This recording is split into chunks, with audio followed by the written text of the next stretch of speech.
Oi, eu sou o Felipe e eu quero falar sobre a série e também o podcast Caso Evandro. Vou contar um pouco sobre a minha experiência, um breve resumo e as principais teorias do caso. Eu acompanho o podcast do Caso Evandro desde o início dele, desde a estreia dele lá no final de 2018. Aliás, até me lembro o dia que eu vi o primeiro episódio desse podcast. Pra já deixar claro, eu não conhecia nada da história do Caso Evandro, apesar de ser uma história de repercussão nacional lá nos anos 90 e na década de 2000. Não sabia nada sobre a história, eu ouvi porque eu já acompanhava o trabalho do Ivan antes de outros trabalhos, né, no Notcast e outras temporadas do Projeto Humanos. E essa eu fui assim, por acaso, vamos ouvir o que tem de novo aí. Até o que Ivan fala, né, eu comecei já a ficar chocado que Ivan fala que houve um assassinato lá em Guaratuba. E pior, esse assassinato ele teria sido causado por um ritual satânico realizado por pessoas influentes ali da época. E nisso eu completamente travei. Eu tava fazendo leg pressinho ali, eu simplesmente parei de fazer. Fiquei ouvindo absorvido assim na história, deitado ali na mesa ali do leg press por um tempo. Até que até um instrutor ele foi lá me chamar e só tomei um susto. Eu pulei da cadeira quase.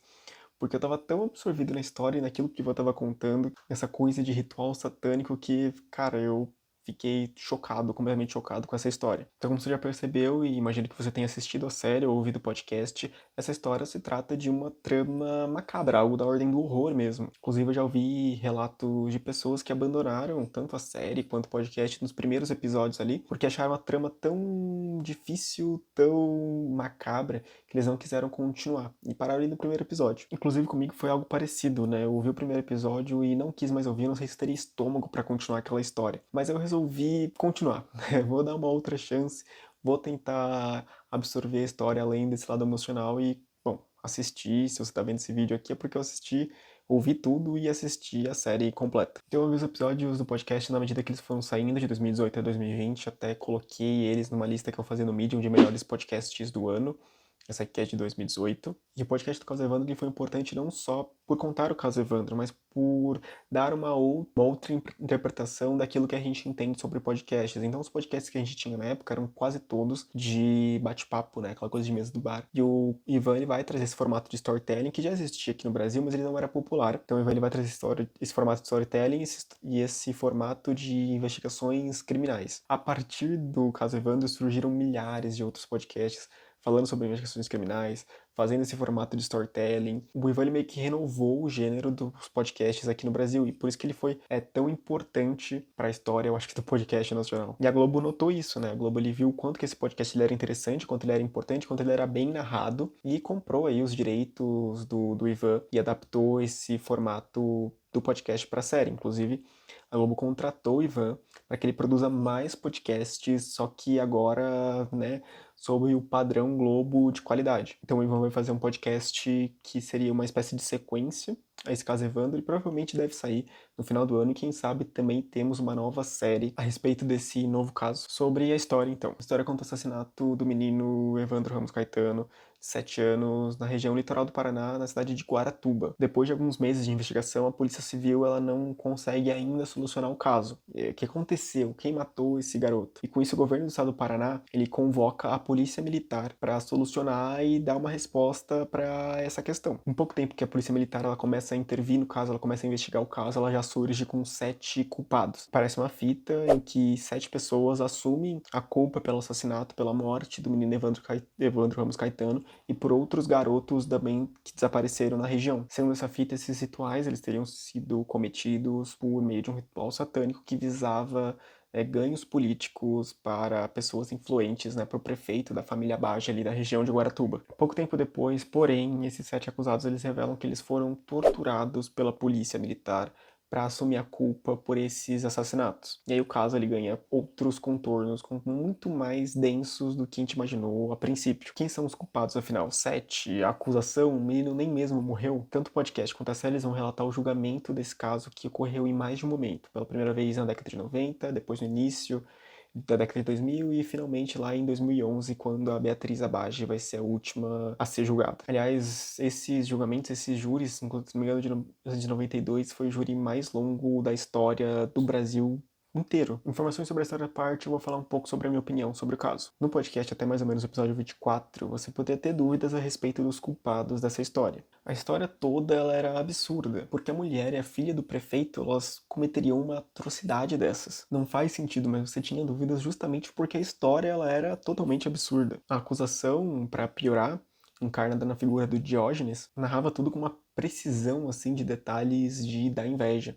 E além disso, existiam as fitas, né, que acusavam, as fitas que essas pessoas assumiam a culpa pelo assassinato.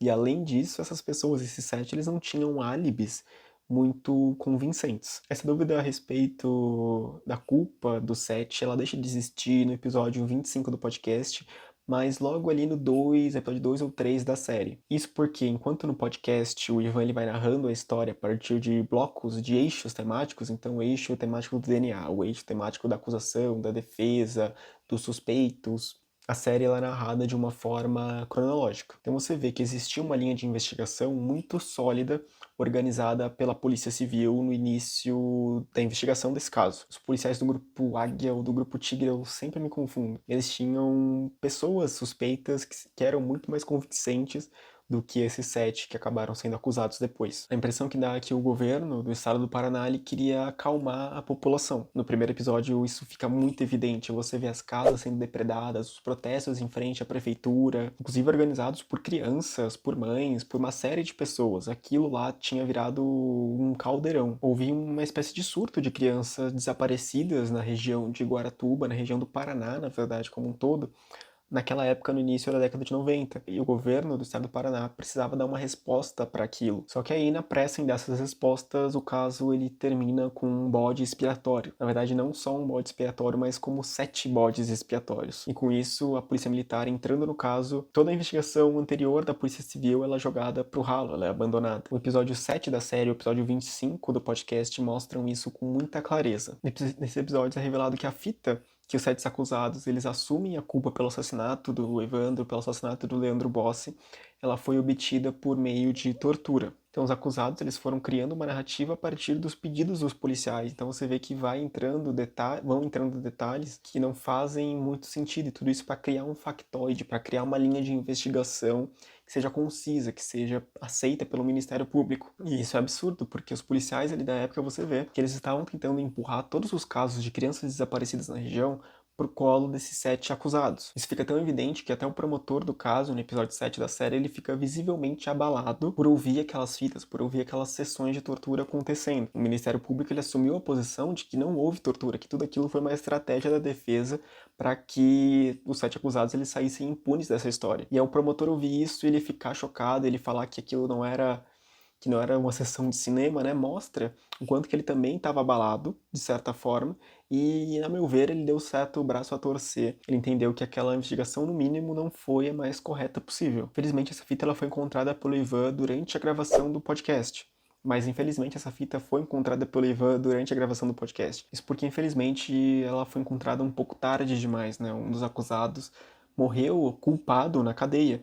E os outros, eles vivem aí com a questão dos estigmas e dos preconceitos e dos ressentimentos da cidade de Guaratuba, da família, dos amigos, que ainda nutrem, né, certas dúvidas se eles são culpados, se eles não são culpados. Tem essa coisa de linchamento, tem essa coisa do julgamento da opinião pública, isso pesa muito na vida deles. E quem são os culpados, então? Isso pode ser frustrante para os ouvintes ou para as pessoas que assistiram a série, porque nós não sabemos quem foi o culpado pelo assassinato do Evandro. E é provável que a gente nunca saiba quem o fez. O que a gente sabe é que não foram 7, o assassino ele provavelmente ainda tá solto por aí. No entanto, a gente tem as teorias. Existem 2 teorias principais. A primeira é que essas crianças, né, o Evandro, o Leandro, o Bossi e os outros meninos desaparecidos, eles foram traficados para outro país. E, aparentemente, no Paraná, na época, existia uma quadrilha que justamente fazia esse tráfico de crianças do Paraná para outros países, se não me engano, que da Europa. Não há indícios de que essa quadrilha atuou em Guaratuba, mas existe essa possibilidade, é uma teoria. Essa teoria, porém, ela tem uma falha um tanto quanto grave, que ela implica em assumir que o Evandro ele tá vivo, e por mais que os exames de DNA tenham sido feitos, e por mais que eles sejam contestados na época, bom, eram os exames de DNA, eles deram 99% de certeza, e eu imagino também que o corpo ali encontrado no matagal fosse do menino Evandro. Outra possibilidade, essa um pouco mais sólida, inclusive compartilhada pelo Ivan, é de que os assassinatos na região eles foram cometidos por um serial killer. Esse serial killer ele estaria atuando em Guaratuba no ano de 1992, e isso explica um pouco o perfil das vítimas, né, que eram todas crianças, loiras, de olhos claros, por volta dos 7 anos. Explica o corpo do Evandro encontrado no matagal, explica a alçada da menina, né, que mostra no episódio 8, se não me engano, também encontrada no matagal. Se todo o trabalho da polícia ele tivesse sido realizado de uma forma mais séria, todo aquele matagal, toda aquela região, ela teria sido revirada em busca de mais corpos, e não foi isso que aconteceu. Hoje em dia, por maior que seja o clamor pela série, por essa história no geral, não há mais como revirar esse matagal, revirar essa região em busca de mais ossadas, de mais corpos. Isso tudo porque caso existisse algo, esse algo não seria mais encontrado em virtude da decomposição pelo tempo. Ainda mais porque aquela região é uma região muito úmida, ela fica próxima ao rio, então por mais que você revire toda aquela região com a tecnologia que a gente tem hoje, com os instrumentos que a gente tem hoje, é impossível encontrar qualquer coisa que possa ter acontecido naquela época em 2021. Seja culpado quem for, eu torço para que esses 7 acusados e também a família dessas crianças encontrem um pouco de paz agora, né, na vida deles, mesmo com tantas marcas deixadas pelo tempo e deixados por essa história tão cruel. Aliás, inclusive que o pai do Leandro Boss encontra essa paz, né, infelizmente. Ele faleceu poucos dias antes da estreia da série. E ele que protagonizou o episódio 8, que deve ser o episódio mais emocionante de toda a série. A série do caso Evandro tem 8 episódios e tá disponível no Globoplay. Caso você tenha gostado da série, eu recomendo que você ouça o podcast para você entender mais a história com uma maior riqueza de detalhes. O podcast ele tem muito mais episódios que a série, mas eu recomendo e falo por experiência própria que vale a pena. Inclusive o Ivan ele planeja o lançamento de um livro sobre o caso agora, se não me engano, nesse mês de junho. Então, enfim, eu não vou dar uma nota porque eu acho que seria um pouco errado dar uma nota para um caso tão horrível quanto esse. Então eu recomendo para todos que querem acompanhar uma boa história, querem entender as injustiças que podem ser cometidas pela vara da justiça que estaria dedicada, destinada a nos proteger pelos erros que a polícia ela pode cometer, sobre como vidas elas podem ser destroçadas em nome de justiça, quando o que você está fazendo é justamente o contrário disso. E também como você está no lugar errado na hora errada, pode deixar marcas que vão ficar marcadas para sempre na sua história. Esse vídeo foi um pouco diferente, eu não costumo falar sobre séries, sobre filmes, sobre casos criminais, mas eu acompanho essa história há tanto tempo que eu achei justo contar minha visão a respeito dela. Então, se você gostou desse vídeo, eu peço que você, por favor, dê um like aí, escreva o que você achou, se você gostou dessa série, se você gostou mais do podcast do que a série, escreve aí pra mim, se você pretende ler o livro também, e se inscreva no canal, é muito importante que você se inscreva no canal. Tô no começo, eu sempre falo isso, tô no começo do YouTube, e a sua inscrição, ela vale muito pra mim, ela é muito importante. Me ajuda que o YouTube recomende o meu canal e os meus vídeos para outras pessoas. Então é isso, eu fico por aqui e até a próxima.